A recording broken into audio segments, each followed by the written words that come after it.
नमस्कार साथियों, आप सभी लोग का डीएस एकेडमी में स्वागत है। मैं दिव्यांशु राय। आज हम यूपी टेट और सी टेट के राष्ट्रीय पाठचर्या रूपरेखा के बारे में अध्ययन करेंगे, जो हमारा एनसीएफ 2005 इसको कहा जाता है। और जिन अभ्यर्थियों को इस वीडियो से संबंधित पीडीएफ चाहिए, मेरे कॉन्टैक्ट नंबर 9880782330 पर संपर्क कर सकता है। उन्हें डीएस एकेडमी के द्वारा फ्री में पीडीएफ प्रोवाइड की जाएगी। आइए अभ्यर्थियों, देखिए हमारा एनसीएफ 2005 है क्या आगे। तो एनसीएफ का जो फुल फॉर्म होता है वो हमारा होता है नेशनल करिकुलम फ्रेमवर्क, जिसका हिंदी में अर्थ होता है राष्ट्रीय पाठ्यचर्या रूपरेखा। इसे 2005 क्यों बोला गया?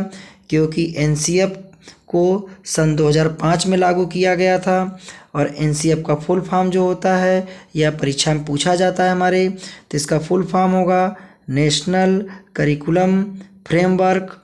अब देखिए एनसीएफ की उत्पत्ति हमारी कहाँ से हुई है। तो एनसीएफ की उत्पत्ति रविंद्रनाथ टैगोर के निबंध सभ्यता व प्रगति से हुई है। आपसे पूछा जाएगा कि एनसीएफ की उत्पत्ति कहाँ से हुई है। तो एनसीएफ की उत्पत्ति रविंद्रनाथ टैगोर के निबंध सभ्यता एवं संस्कृति से हुई है। या यह भी कहा जा सकता है कि एनसीएफ 2005 को रविंद्रनाथ टैगोर के निबंध सभ्यता व प्रगति से लिया गया है। अब देखिए एनसीएफ 2005 के जो अध्यक्ष थे, जिनकी अध्यक्षता में यह एनसीएफ का निर्माण किया गया, उनका नाम था प्रोफेसर यशपाल जी। और एनसीएफ 2005 के जो निदेशक थे, यह भी प्रश्न आपसे कई बार पूछा गया है कि एनसीएफ 2005 के निदेशक कौन थे। तो एनसीएफ 2005 के निदेशक प्रोफेसर कृष्ण कुमार जी थे। देखिए एनसीएफ 2005 का उद्देश्य था बिना बोझ की शिक्षा या बिना भार की शिक्षा। यह एनसीएफ 2005 का उद्देश्य था। अब देखिए इसका जो लक्ष्य था वो हमारा क्या था, आत्मज्ञान का निर्माण करना, मतलब बच्चों के आत्मज्ञान का निर्माण करना। यह एनसीएफ 2005 का लक्ष्य था। इसका जो कार्यालय था वो हमारा दिल्ली में था। और इसका जो परिणाम था वो हमारा 14 व 15 जुलाई 2004 को इसका बैठक हुआ था। उसी समय इसके परिणाम को निकाला गया था। और एनसीएफ 2005 के हमारे कुल दस्तावेज आपके थे वो 5 पारित किए गए थे। और इनकी जो भाषाएं थी, यह एनसीएफ 2005 को 22 भाषाओं एनसीएफ 2005 में 22 भाषाओं को लिया गया था। और यह जो 22 भाषाएं हैं वह हमारे संविधान की 8वीं अनुसूची में यह सभी भाषाएं शामिल हैं। और यहाँ से भी आपका प्रश्न पूछा जा सकता है कि भारत के संविधान में सब 22 भाषाओं को किस अनुसूची में रखा गया है। तो हमारा होगा 8वीं अनुसूची में इन भाषाओं को, जो भाषाएं हमारे 22 भाषाओं को 8वीं अनुसूची में रखा गया है।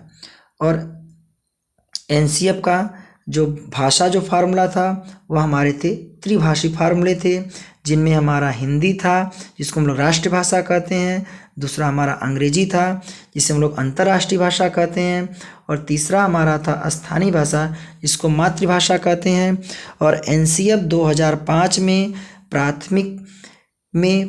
प्राथमिक कक्षाओं में मातृभाषा या स्थानीय भाषा का प्रयोग करने का उल्लेख किया गया है। और देखिए अभी आप देखिए क्या दिया, एनसीएफ को 22 यहाँ पर होना चाहिए 22 भाषाओं में तैयार किया गया है।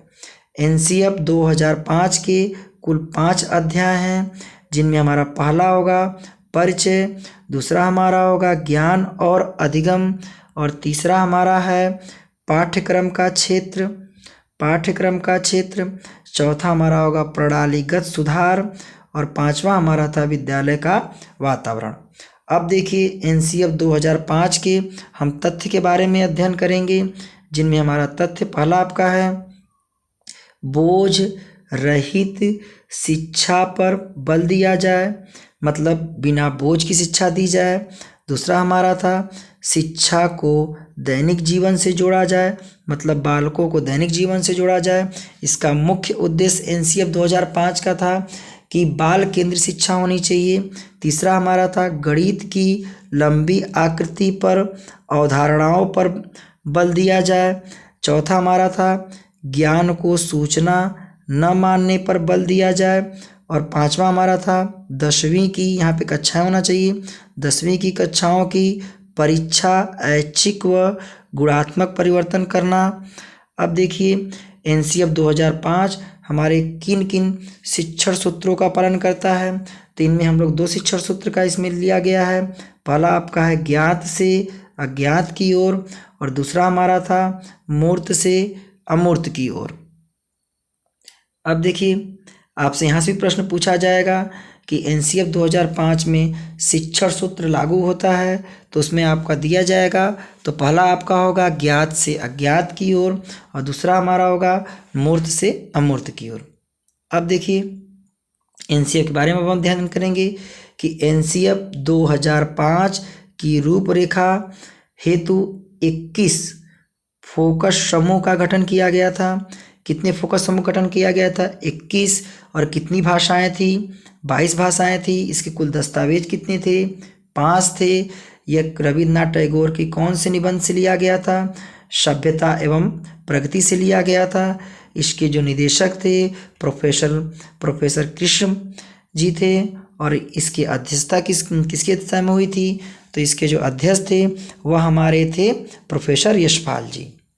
अब देखिए एनसीएफ 2005 का निर्माण मानव संसाधन विकास मंत्रालय तथा प्रोफेसर यशपाल की अध्यक्षता में किया गया था।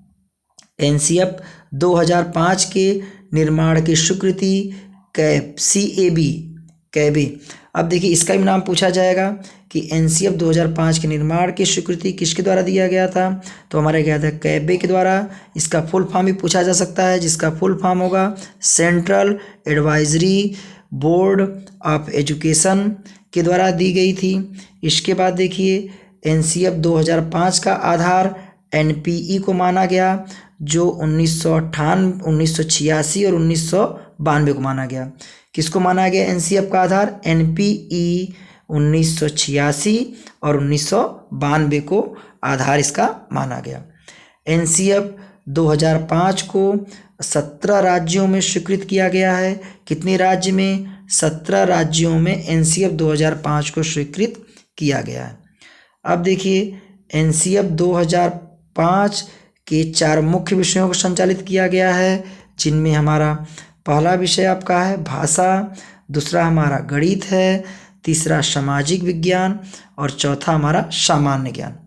अब देखिए एनसीएफ 2005 के अंतर्गत बालक बालिकाओं के सामाजिक गुणों का विकास करने के लिए सामाजिक अध्ययन में राजनीति विज्ञान, इतिहास, अर्थशास्त्र तथा भूगोल विषय को शामिल किया गया है। आपसे पूछा जाएगा कि सामाजिक अध्ययन में किन किन विषयों को शामिल किया गया था एनसीएफ 2005 में?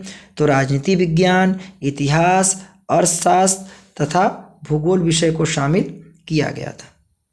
अब देखिए एनसीएफ 2005 के 4 अन्य क्षेत्र को भी जोड़ा गया था, जिनमें हमारा कार्य था बालक के लिए, दूसरा हमारा था कला एवं पारंपरिक दस्तकारियाँ, तीसरा हमारा था स्वास्थ्य एवं शारीरिक शिक्षा, चौथा हमारा था शांति एवं योग शिक्षा। अब देखिए आपका एनसीएफ का पूरा हमारा आज का जो वीडियो था वह पूरा समाप्त हो गया, और ये आपके एग्ज़ाम में पूछे जाते हैं। और जिन अभ्यर्थियों को यह वीडियो अच्छा लगा हो मेरे चैनल को सब्सक्राइब करें और ज़्यादा से ज़्यादा शेयर करें। धन्यवाद।